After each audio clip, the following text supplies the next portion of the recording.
Hey guys, welcome into Rhill World. I'm your host, Randall Hill, aka Rhill One, alongside my co-host Bella, taking a nap next to me. Hey, we have a big show on tap for you. We're going to talk about Nancy Pelosi decides to call it quits. Mamdani has officially been elected mayor, and Trump talks filibuster. All ahead on Rhill World. Thank you for joining me. Are you ready? Let's go. First off, we're going to talk about Nancy Pelosi has decided to call it quits and will retire at the end of one last year in Congress. Finally, at the age of, 84, 85 years old, finally decides to call it quits.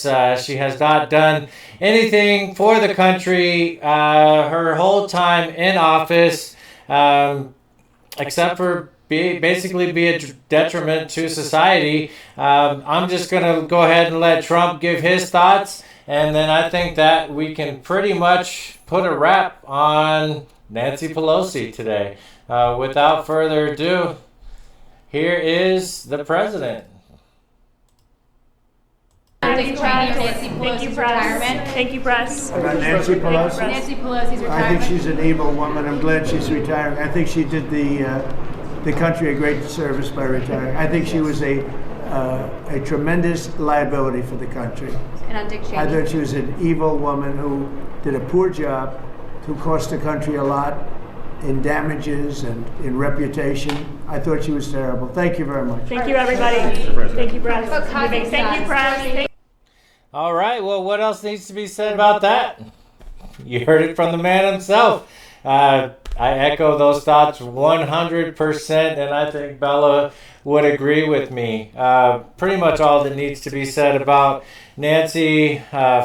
Farewell. Moving on. We talked a little bit on the last episode. We kind of knew it was a foregone conclusion. Mamdani would be elected the next mayor of New York. Also, there were other sweeping victories in New Jersey, Virginia, California, blue, blue, blue. Of course, it puts a little fire under the blue wave talk, blah, blah, blah. These were all deep blue areas that just maintained their deep blue strongholds in those areas. Really nothing surprising came out of any of those elections. All came out how it was supposed to. Would have been a very, very big surprise should they have gone any other way. That said, nothing else really needs to be talked about except for what we talked about on the last show. I am going to continue to highlight Mr. Mamdani being elected in New York City and the catastrophe that will be starting January 1, 2026. And the max exodus has already begun.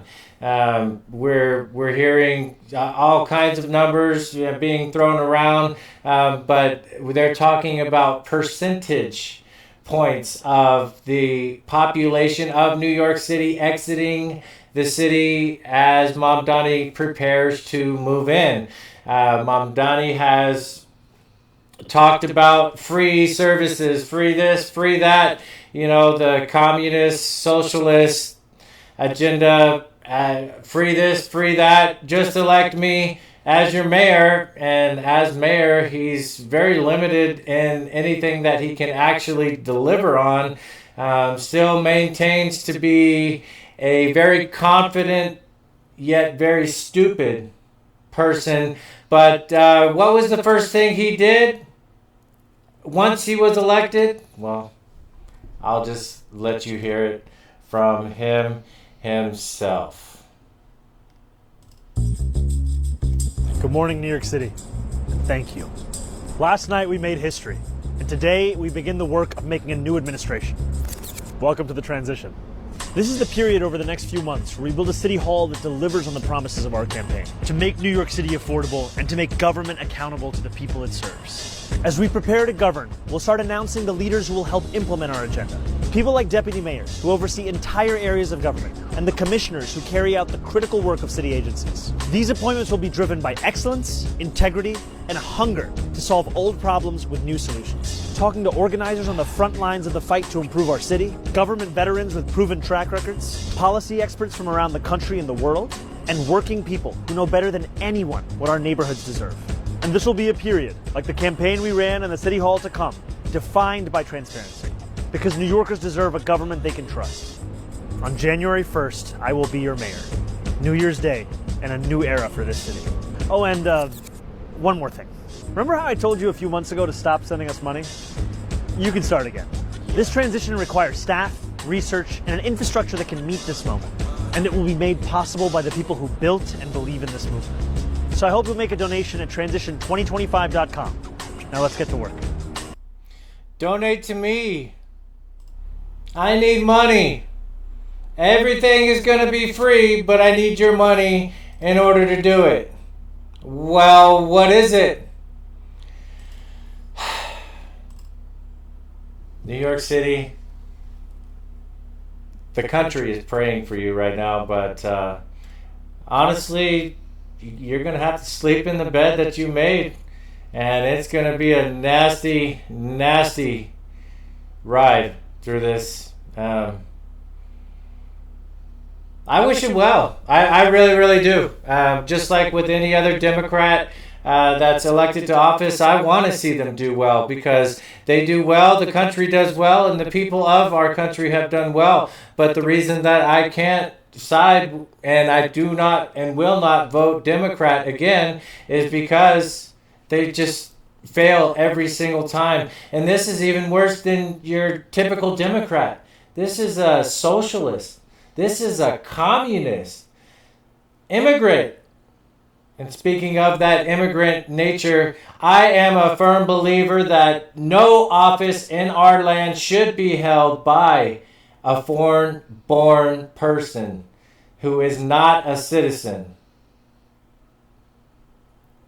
We'll leave that for another day. But let's just continue on, see what else Mamdani has to say as he continues to speak along his victory.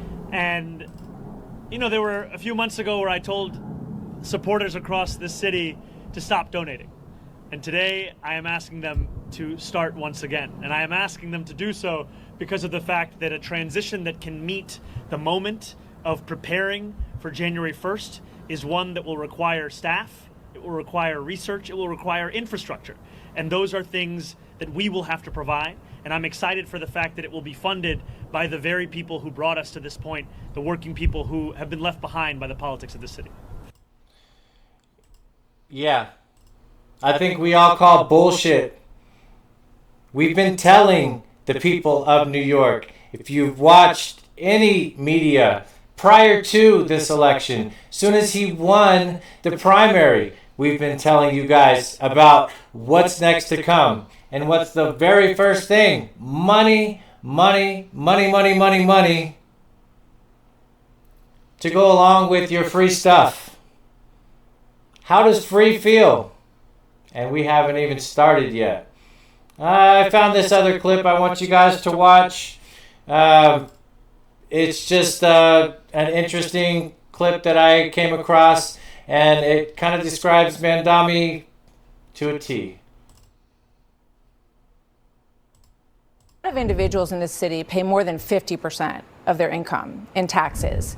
When you talk about a fair share, how much more than, what is the fair share? What's the number? I've said that we should increase personal income taxes by 2%. Is fair? And my point is this: give up more than half of your income. That's if you're making $1 million in New York City, or more than that, you can afford to pay 2% more. And the reasons you can afford to do so is because that money will be used to better your quality of life as well. Yeah. Because when I speak to the wealthiest New Yorkers, I hear concerns about the cleanliness of the city, the quality of life in the city, questions of public safety. This money is the money that will be used to deliver on those things so that we can ensure that we have a return on investment for all of the money that we are raising and spending. This guy is evil. This is the evil designed to destroy the United States of America, and it is here. And it is exactly what, as I said yesterday, Ronald Reagan said 40 plus years ago. When socialism comes to America, it's going to come with the smile. I get it. His suit fits.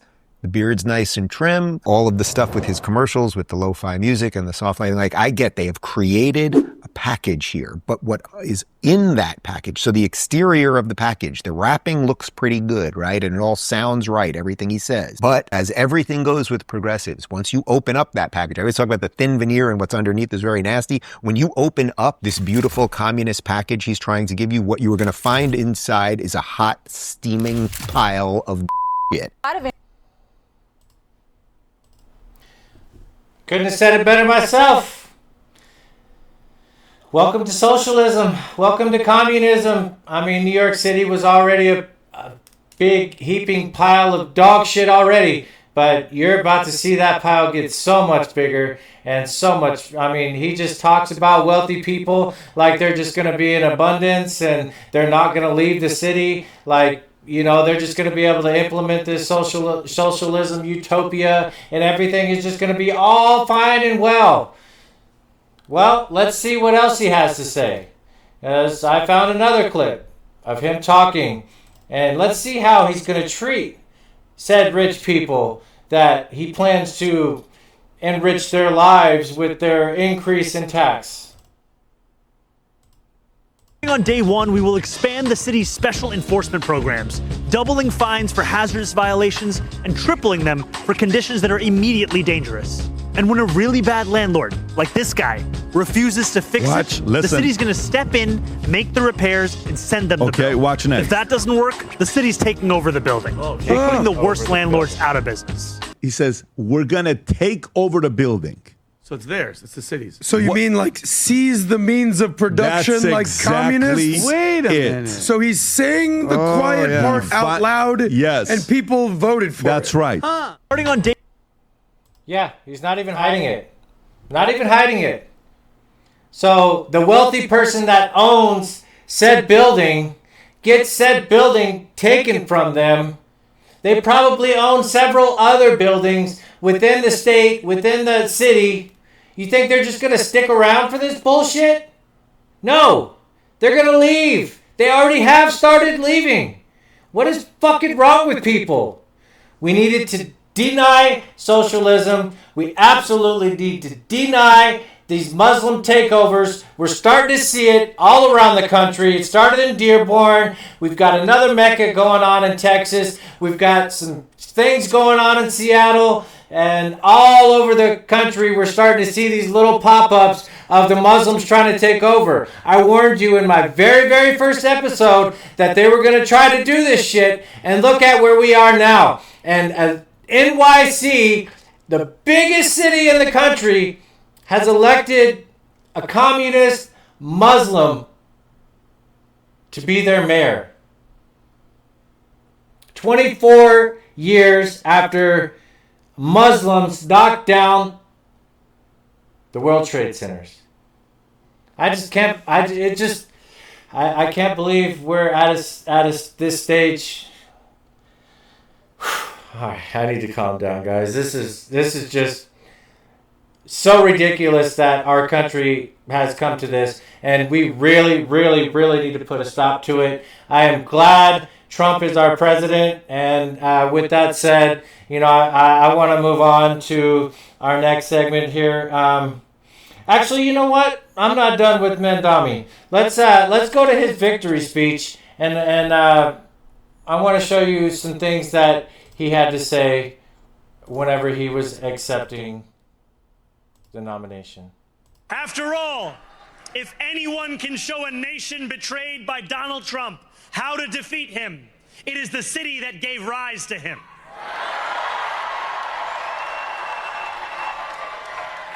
And if there is any way to terrify a despot, it is by dismantling the very conditions that allowed him to accumulate power.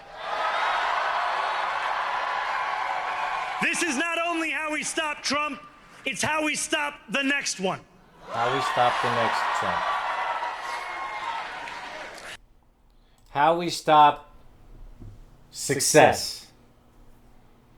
Donald Trump is the most successful thing New York City has ever had.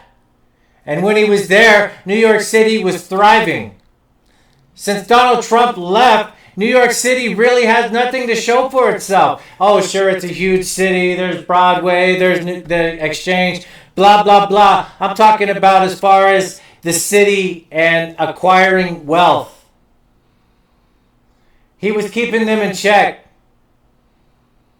politically. You've seen nothing but a downfall in the city since then. And now they've managed to be in a free fall with this election come the 1st. I want to show you one other part of his speech here, just because, I mean, this is an unbelievably just unprecedented time in history. I just want to show you one last clip from his victory speech. A city built by immigrants, powered by immigrants, and as of tonight, led by an immigrant.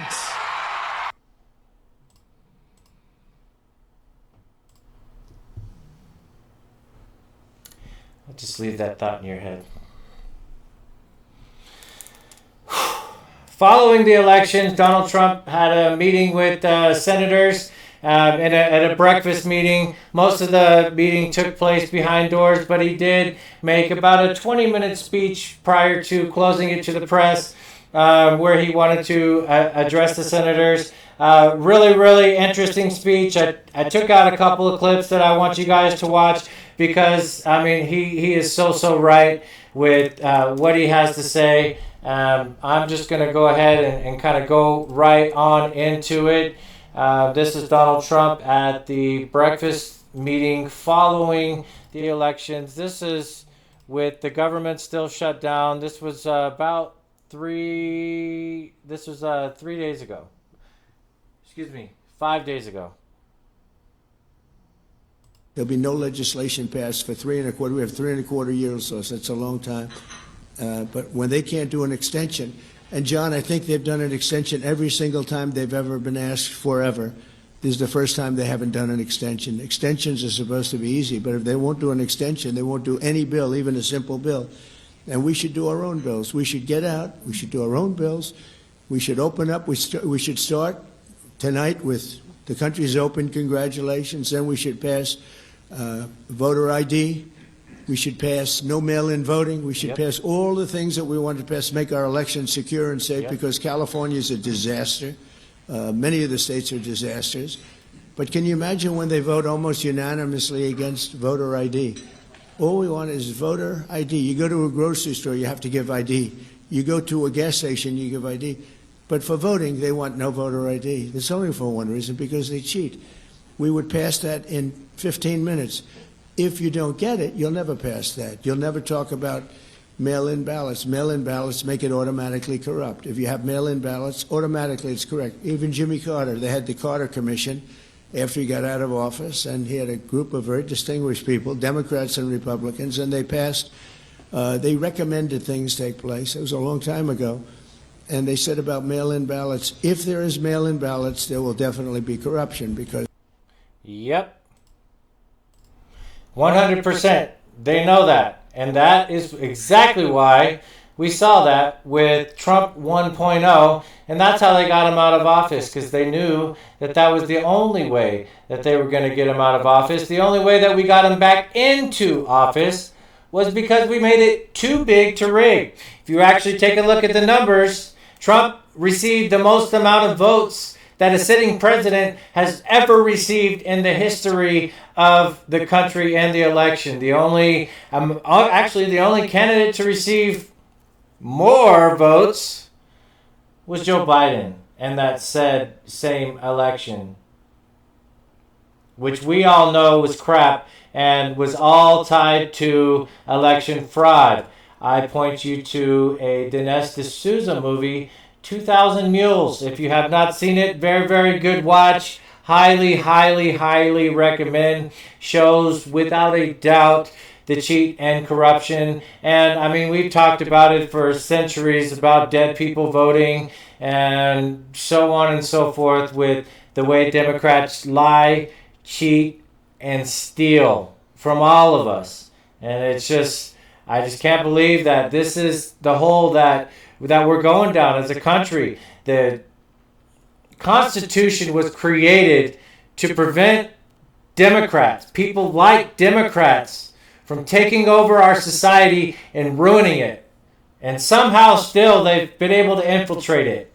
And the one man standing in the way right now is Donald J. Trump, and we really need to get behind him. And I agree with him on ending the filibuster at this point, because we know when they get back into power, they're going to have no problem doing it. And actually, Donald Trump talks about it himself.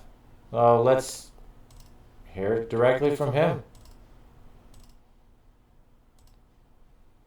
Judges, and I have the right to pick U.S. attorneys, and this takes away the right from me. And I think we're going to go to court on it, and we'll see what happens in court.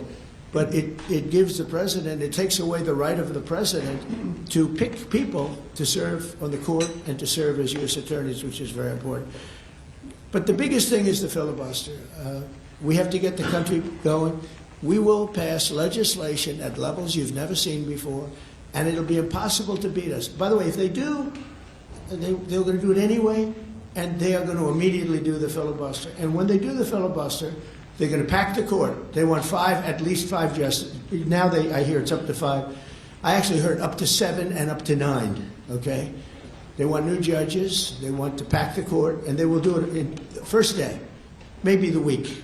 Maybe they'll slow it down because there's no reason to rush. But they'll do it first week. They'll vote on this. And I have friends over there that are Democrats. I'm close to a lot of people. I almost passed out from a mold reaction in my own basement. My hospital-grade HEPA filter was... And I asked them about that because some people say, well, maybe they won't do that. I mean, they destroyed the career of Manchin and Sinema, and they got them out. They were the only objectors. Nobody else is going to object. They're going to do it the first day. They're going to pack the court. They're going to make D.C. a state. Yep. And they're going to make Puerto Rico a state. So now they pick up 2 states. They pick up 4 senators. Okay? Very important. You think you have problems? They're going to do all of the things. They're going to pick up electoral votes. It's going to be a very, very bad situation. And it's done. It's done. As soon as they attain power. Now, if we do what I'm saying, they'll most likely never attain power, because we will have passed every single thing that you can imagine that it's good and all good for the country. And there'll be no reason to. If we don't do that, people will say they're not doing much and they're in power. So the good news is we did the great, big, beautiful bill, and it's the greatest thing we could have done. Yep. And the smartest thing with John and our Speaker of the House, who's so good, Mike Johnson, we did all in one bill. If we didn't, John, it would be a problem, because we would have gotten a small piece passed. A lot of people wanted to do that. A lot of people in the room wanted to do that. They went along with me and John and everybody, and we got this thing passed. Honestly, it's 4 years worth of goodies. Yeah, exactly. Just want to show you something here. What does that say? Trump was right about everything. He was right about that, and he's right about this. Obviously, we don't know what happened. We don't know what took place behind closed doors. He said he was going to do what the majority wants to do. He trusts them. They're smart people, so on and so forth. Watch the speech, 21 minutes. It's definitely worth your time. Don't know where they came to an ends with that, but he's absolutely right. They should take advantage of this opportunity and really, really show the American people what they can have, what our country can be. Look at all the good things this man has been doing for the country, all the wealth he's bringing in. He talks about the boom that's coming in, with all the innovation that's coming in, the rare earth that all the deals that he's completed with that, and we don't have to worry about that. We're going to be number one in AI and robotics.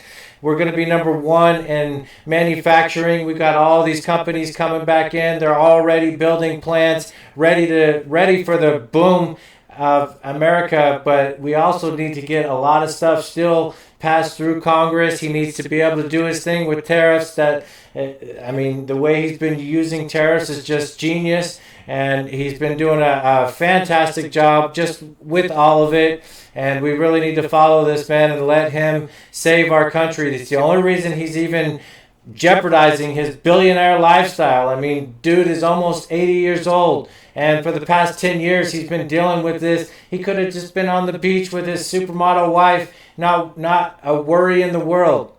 But he sacrificed all that for us.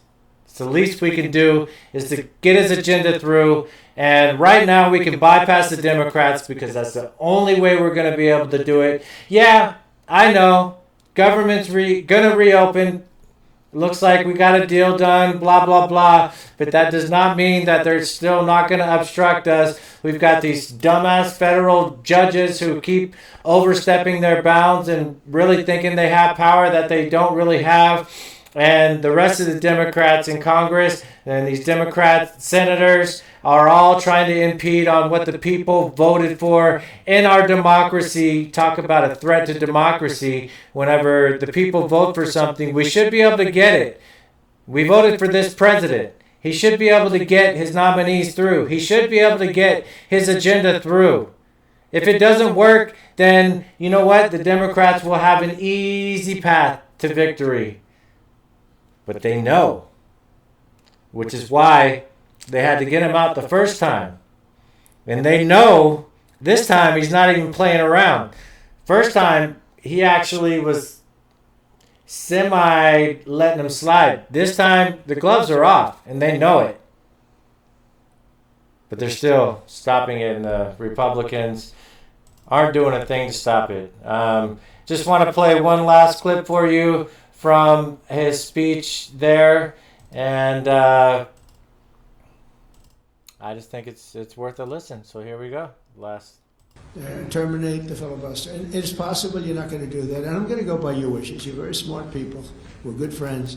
But I think it's a tremendous mistake, really. It would be a tragic mistake, actually. It's time. It's time. If I thought they weren't going to approve, I'd sort of be with you. It'd be fine. I'd be neutral to with you. But knowing that they're going to pass it as soon as they get any semblance of control, they'll pass it first thing, then it's like we have to do it first. And we have 2 years, and we'll end up with 2-3 years, and we'll have this country so perfect. We will have passed more legislation than any Congress and any group of senators or a group of congressmen. And we will get it through. They'll send it to us. We'll send it to them. It'll be a beautiful machine. Otherwise, we're just going to sit around and argue with these people all day long, and they're highly unrealistic.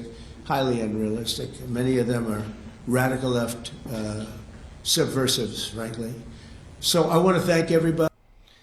Exactly. So I did mention that the government shutdown is coming to an end. It looks like the beginning to the end. The Senate, as of just a few minutes ago, I'm getting reports that we finally got some Democrats to cross the aisle, and it looks like a 60-40 was obtained in the Senate. That's going to go back to the House. No reason the House won't pass it. It'll be on DJT's desk by the end of the week, and we should have an end to the shutdown and funding, back to the country. Congratulations on that. But I think, this speech here and everything that, he's saying, I mean, you heard from him right there that we need to do this. And, just what I just explained right before the clip there, I just wanted you to hear it, what he's pushing for, and it is the right thing. But, the Democrats heard that.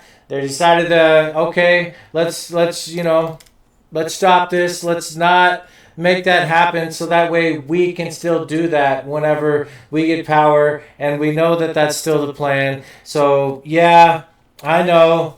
Government shutdown has ended, so we can stop the talk of the No. we still need this filibuster ended, and we still need to get shit done. And these Democrats, we know, will not allow him to get what he wants to get done for the people. That said, I'm just going to go ahead and end with Donald Trump letting us know that, looks like shutdown's over. Here's Donald. Okay. Any questions? You mentioned the senators that are here, Mr. President. Do you personally approve of the deal that's happening right now on Capitol Hill? Well, it depends what deal we're talking about. But if it's a deal I heard about, that's certainly, they want to change the deal a little bit. But I would say so. I think based on everything I'm hearing, they haven't changed anything. And we have support from enough Democrats. And we're going to be opening up our country. It's too bad it was closed, but we'll be opening up our country very quickly. Mr. President, that deal does reverse the mass firings your administration put through during the shutdown. Did you sign off on that, and will you abide by that if this passes? Well, I will be. I'll abide by the deal. The deal is very good. We're not going to be giving $1.5 trillion to people that came in from jails and from, the gangs and drug dealers and all of these others that they wanted to be given health care, which would have hurt our health care system. I hope that we're going to be able to have a health care where Lindsay and I were discussing it, Jim and I were discussing it, and Katie, we discussed it. We want a health care system where we pay the money to the people instead of the insurance companies. And I tell you, we're going to be working on that very hard over the next short period of time, where the people get the money. We're talking about trillions and trillions of dollars where the people get the money. Yes, please. Yep. I like the sound of that. So that's all the time I got for you. But let's keep an eye on this. Let's keep an eye on ending the filibuster so we can get some stuff done. Let's get this guy's agenda through. Let's get his nominees for the various attorneys, state attorneys across the country that he's nominated. Let's just get everything pushed through to save our country, to stop anything from happening. Mamdani's still on my mind. Sharia law must be avoided at all cost. All cost. We've seen what it does throughout history, throughout the world, when it's allowed, and they're doing it here by the playbook, little by little by little, till it takes over like a virus, and there's no stopping it. Trump will stop it. Let's stop at nothing to make sure he can get his agenda through. No filibuster. And I like the sound of this. Healthcare. Puts the power in your hands. For the people, by the people. Until next time, hey guys, thank you for watching. Please like, comment, share, and subscribe. Until next time, Bella and I are sounding off. Have a good night. Thanks, guys.